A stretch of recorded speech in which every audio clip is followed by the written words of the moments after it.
Hi, it's Terri Murphy for Tuesdays with Terri, trying to make you the rock star of any presentation you give, whether it's in front of a jury, a sales team, a church, even a wedding toast. At the end of the day, we want you to be engaging, irresistible, and of course, persuasive in what communication you're trying to make.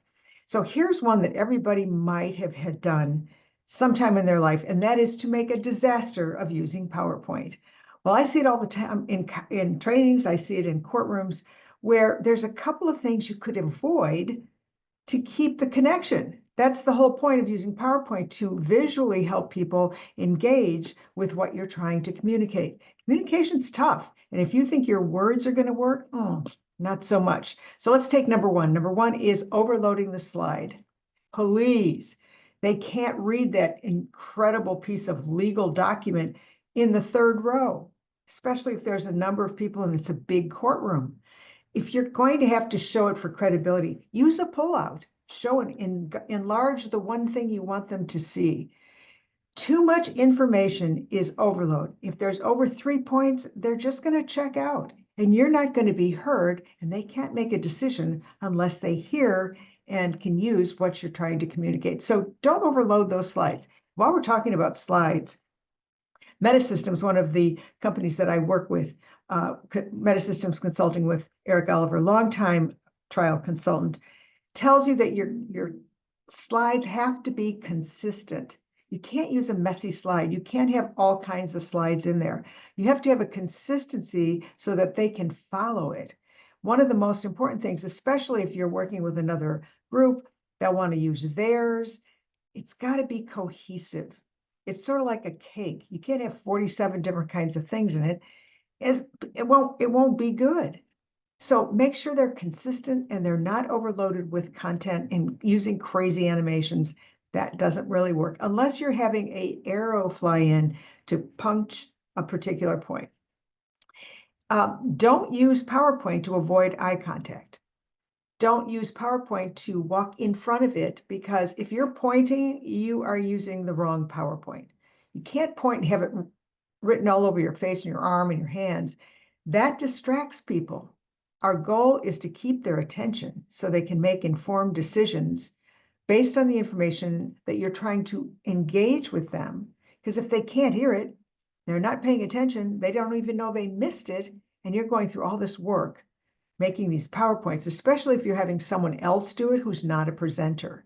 A good presenter knows they have to be engaging. They should have color. The color should be consistent. You don't need a big header. It just needs, if your slide design is poor, you're going to lose them. I mean, they're used to movies that are professionally produced. They're used to television, which the camera changes every 3 to 7 seconds. Your slide's going to be a little boring. Sorry. Here's another one. When you ignore the audience, that eye contact is important. If you're trying to make a point, walk on the point. Walk up to them. If you're in a teaching situation, because there are some words that need to be there, call someone's name and say, "Did you notice that, Eric? Did you notice that, Sam? What was your thought when you saw that particular thing?"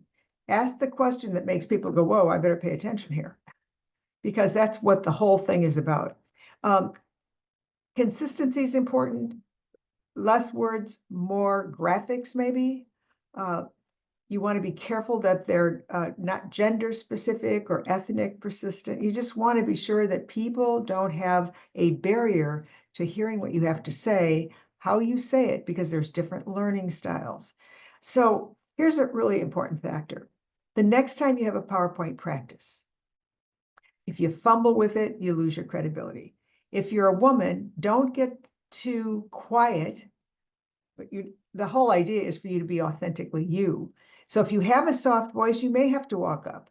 I mean, it would be disingenuous for you to start shouting. But here's the thing. You want people to know, like, and trust you.